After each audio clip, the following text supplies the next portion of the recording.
Adult Sunday School leaders, we are continuing in the unit entitled Distinct, Living Above the Norm. This week we're looking at Matthew chapter 5, verses 27 through 32, looking at being distinct in my relationships. And the point of this lesson is to hold on to purity at all costs.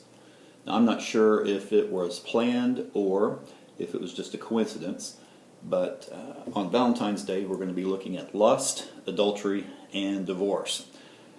Now, I'm running behind a little bit this week, and I don't have a lot of time to edit this video, so just listen, and I've got a few pictures for you at the end.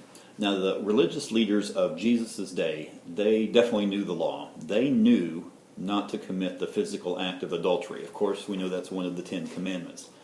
But Jesus raises the bar in another one of these you've heard it said, but I say to you statements. More than likely, you're going to have several people in your class who have experienced divorce. So be sensitive, not judgmental, but also not watering down what the Bible's teaching is on this subject either. Now, there's only 6 verses in this week's lesson, but there's a lot of material packed in these verses.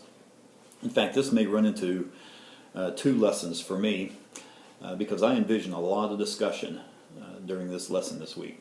Now, there's a lot of avenues you can explore with this text, but I'm going to tell you kind of where I'm going with the lesson, and maybe that'll help you a little bit. I am going to compare the marriage relationship of a man and a woman with our relationship with God. We can see this comparison made in 2 Corinthians 11:2. Both the marriage relationship and a believer's relationship with God, both of those are covenant relationships. God makes the covenant that He will never leave or forsake us, that nothing can pluck us out of His hand. And when a man and woman gets married, they basically say the same thing. They make that covenant with each other, that they will forsake all others, that they will be sexually exclusive until death. Nothing will come between them. In fact, we put in the phrases for better or for worse, richer or poor, as an example to show that there's nothing that will come along that will separate us. Now, throughout the Old Testament, when Israel chased after other gods, what did God call them? He called them adulterers, spiritual adulterers. So there is a comparison between the marriage relationship and the relationship between God and believers. Now, ideally, the marriage relationship of believers should picture God's relationship with us. This is why in Malachi 2:16, I believe he says he hates divorce, because not only is it messy and is it ugly and people get hurt, but a believer's marriage is supposed to be a living example of God's relationship with believers. And when you divorce, you have broken that covenant. And that's something that God will not do, is to break His promise to us, to break our covenant, regardless of how we act. Now, to me, the most difficult portion of this text is Matthew 5:32.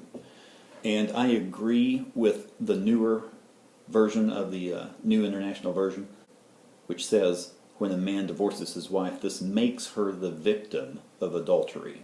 I believe the King James and other versions say that this makes her an adulteress.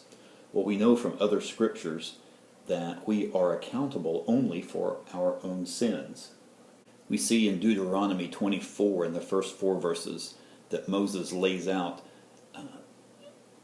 a way for divorce to happen if a man finds something displeasing with his wife.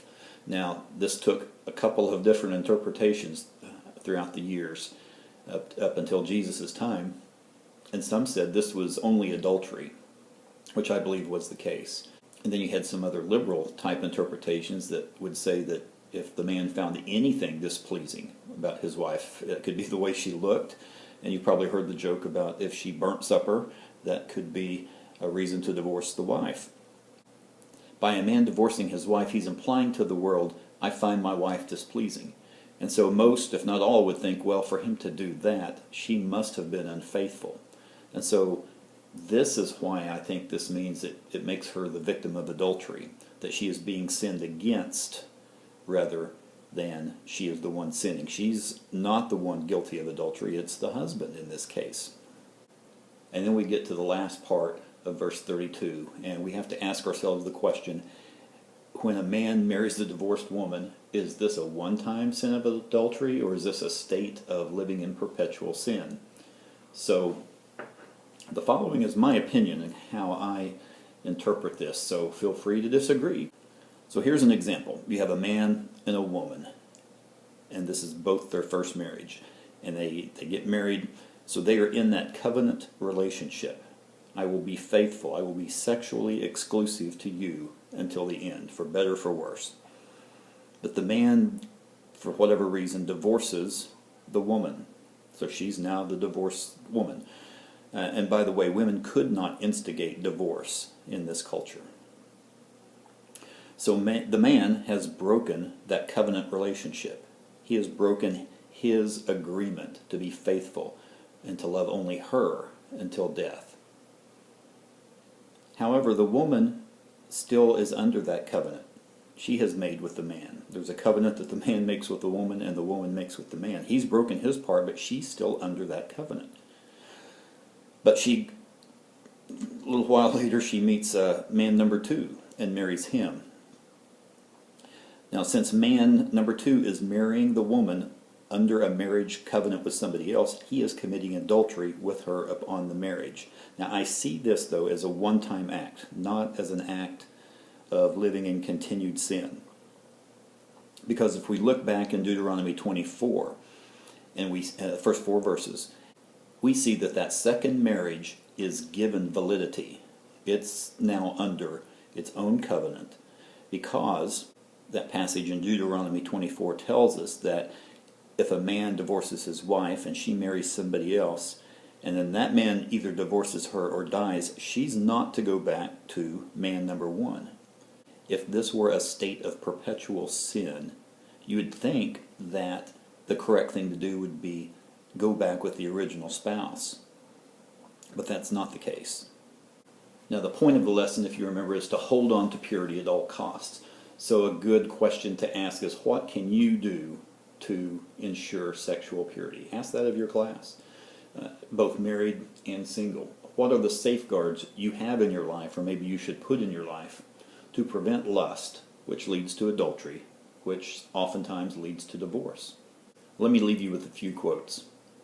Martin Luther said, "You can't prevent birds from flying over your head, but you can prevent them from building a nest in your hair."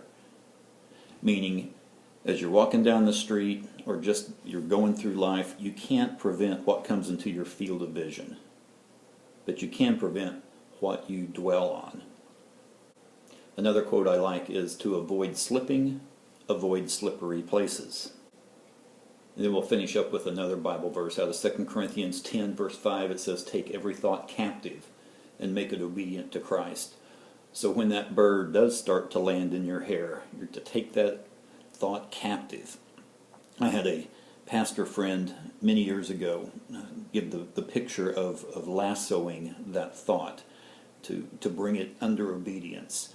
And so when that negative thought, whether that's a hateful thought or a lustful thought or whatever, comes into your mind, you mentally lasso that thing, tie it up, and get it out of your head.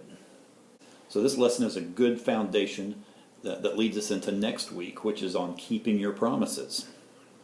That's all I have for you this week. I know you're going to have a lot of discussion in your class, so I hope to see you tomorrow.